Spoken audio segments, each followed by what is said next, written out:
O meu mangá favorito da atualidade é o Gachiakuta, uma obra escrita e ilustrada pela Kei Urana, junto de Hideyoshi Ando. E teve seu primeiro capítulo lançado em fevereiro de 2022 e continuou seu lançamento até o momento que eu tô gravando esse vídeo. Resumindo um pouco a história de Gachiakuta, sem dar muitos spoilers, Gachiakuta conta a história de um garoto chamado Rudo Sudebrek. Um garoto órfão que tem o poder de transformar lixo em armas e que se junta a um grupo de guerreiros chamados de Limpadores com o objetivo de se vingar da pessoa que matou seu pai adotivo. A história de Gachiakuta começa de uma forma bem simples, mas conforme vai passando o tempo, ela vai ficando cada vez mais grandiosa, apresentando um personagem mais interessante que o outro, um vilão misterioso e assustador e um desafio cada vez maior e mais desesperador para os protagonistas. Gachiakuta é um mangá muito bom, que recentemente ganhou um anime que não é perfeito, mas está sendo uma ótima adaptação. Porém, o propósito desse vídeo não é falar da história de Gachiakuta, e sim para falar de uma das coisas mais chamativas e legais dessa obra, que é o seu estilo de arte. Olá pessoal, eu me chamo Shinigami Felin e você está no canal The Darkness Kingdom. E hoje eu vou analisar a arte de Gachiakuta e também falar da obra em si para tentar convencer você, telespectador, a ir ler o mangá e assistir o anime. Então pegue um lanchinho, se acomode, fica bem confortável e não se esqueça de fazer o famoso ritual, dar like, se inscrever e compartilhar o vídeo para que a palavra do canal chegue para mais pessoas. Agora vamos começar o vídeo.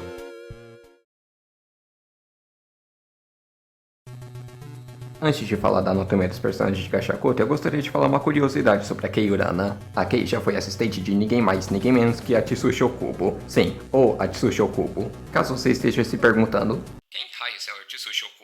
O Atsushi Okubo é ninguém mais, ninguém menos que o criador de Soul Eater e Fire Force. Ou seja, o cara que quem conhece sabe que é um dos melhores mangakas do início dos anos 2000. E o motivo de eu estar falando dessa curiosidade é porque se vocês notarem, vocês vão perceber que a arte da Kei Urana é muito semelhante à arte do Okubo. E uma dessas semelhanças é a anatomia e esguia dos personagens. A maioria dos personagens de Gachiakuta tem essa anatomia alta e magra, que faz eles parecerem que saíram do mangá de Bleach, de tão alto que alguns deles são. E a magreza é outra coisa bem notável na anatomia dos personagens de Gachiakuta. Alguns personagens são tão magros que dá até mesmo pra ver o esqueleto deles. Como por exemplo a Ryo, que às vezes parece ser irmã de uma droga de tão magra que ela é. Algumas pessoas podem não gostar desse tipo de anatomia, mas eu gosto bastante. E também não são todos os personagens de Gachiakuta que têm esse tipo de anatomia. Alguns são gordos, outros são musculosos e assim por diante. Isso dá uma variedade de design bem legal pra Gachiakuta. E essa anatomia e esguia ajuda a deixar as cenas de ação mais legais, pois assim os personagens poderão ser desenhados fazendo movimentos mais fluidos e frenéticos, que é uma coisa que seria mais difícil de fazer usando uma anatomia mais realista. Outro detalhe na anatomia dos personagens de Gachiakuta que é bem legal é a face dos personagens. Diferente de outros mangás em que a face dos personagens tem esse estilo bem padrão de animes, a Kei desenha a face dos seus personagens de uma maneira bem única e reconhecível, com os detalhes mais chamativos sendo os olhos e os narizes. Enquanto que em outros mangás o nariz é desenhado de uma forma bem simplificada, às vezes só desenhando as narinas, em Gachiakuta eles são desenhados de uma forma bem mais volumosa e chamativa. Já os olhos são bem grandes e muito espechados, alguns deles são tão grandes que chegam a ocupar 70% do rosto dos personagens. É bem exagerado, e falando em exagero, a Kei às vezes distorce os corpos dos personagens de uma forma bem exagerada, seja para fazer uma cena de comédia, seja para fortalecer alguma emoção dos personagens, ou até mesmo mudando todo o estilo de arte de Gachiakuta para fortalecer alguma sensação que ela quer passar para os leitores. A anatomia dos personagens de Gachiakuta é algo bem legal e único dessa obra, mas outra coisa bem legal na arte de Gachiakuta é o vestuário dos personagens de Gachiakuta, e é sobre isso que eu vou falar agora.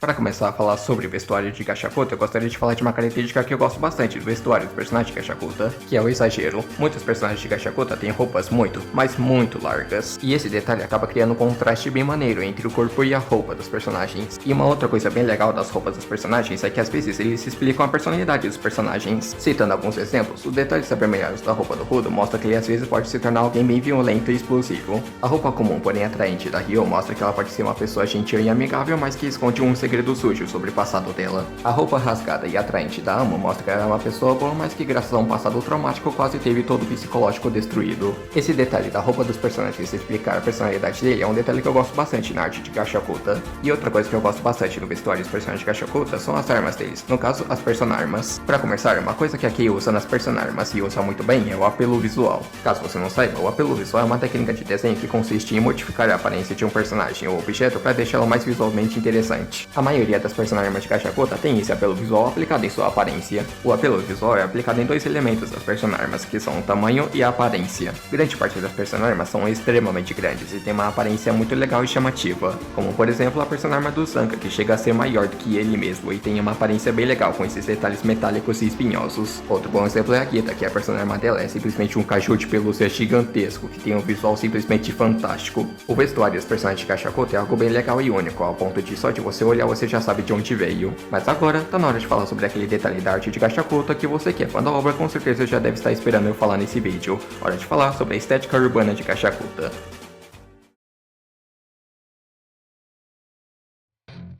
Se tem uma coisa que se destaca bastante na arte de Gashakota é com certeza a estética urbana, que é caracterizada em 3 áreas da arte de Gashakota, que são os cenários, as roupas e os grafites. Os cenários possuem essa estética urbana que faz eles parecerem uma cidade comum do Brasil, o que transmite melhor essa aura de um lugar maluco e caótico. E essa estética também é transmitida através da aura rebelde das roupas dos personagens. Detalhe esse que eu não falei na parte do vestuário dos personagens de Gashakota porque eu estava aguardando para essa parte do vídeo. E também tem os grafites. Lembra que no começo do vídeo eu falei que a Keiurana estava trabalhando junto de um cara chamado Hideyoshi Ando? Então, esse cara ficou encarregado de fazer os grafites na arte de Gashakota, graças ao seu talento incrível no uso do grafite. Em vários momentos no mangá de Gashakota dá pra perceber que nos cenários tem um monte de desenhos de grafite. Tanto até que tem um momento no mangá em que os personagens visitam um lugar chamado de A Cidade das Telas, que é um lugar dedicado só para artistas, inclusive aqueles que usam grafites. E o grafite não só fortalece essa estética urbana de Gashakota, como também cria uma identidade única para a arte de Gashakota. No geral, a arte de Gashakota é muito boa. Ela não é só bonita, como também é única. É aquele tipo de arte que só de você olhar você já sabe de onde veio. E falando sobre o anime, eu acho que ele tá fazendo um ótimo trabalho, não só adaptando a obra, como também traduzindo a arte do mangá de Gashakota para a animação. Claro que o anime tem as suas diferenças do mangá de Gashakota, até porque todo anime vai ser diferente do mangá, mas ainda assim eu acho que ele tá sendo uma ótima adaptação do mangá de Gashakota.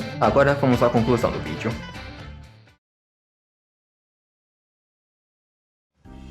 Como deu pra ver, a arte de Gashakota é muito boa, mas a obra em si também é muito boa. Como eu disse no começo do vídeo, Gashakota é minha obra favorita da atualidade. Sim, eu gosto mais de Gashakota do que Sakamoto Days, Dandadan e Demon Slayer. E o motivo de Gashakota ser minha obra favorita da atualidade é porque ele tem tudo que eu gosto em uma obra. Um estilo de arte único, um mundo interessante e principalmente bons personagens. Se uma obra tiver essas 3 coisas, eu já considero como uma obra muito boa. Eu recomendo que vocês leiam o mangá de Gashakota e assistam o anime, porque Gashakota realmente é uma obra muito boa. E eu peço desculpas por ter demorado pra fazer esse vídeo, porque é realmente complicado fazer um vídeo analisando a arte de uma obra de mais de 100 capítulos. E comentem o que vocês acharam desse estilo de vídeo que é inspirado nos vídeos do Eric Arten. Bom, esse foi o vídeo. Dá like e se inscreve se gostaram do vídeo e comentem o que vocês gostaram ou o que não gostaram no vídeo pra eu estar melhorando nos próximos vídeos. Eu me chamo Shinigami Felin e até o próximo vídeo.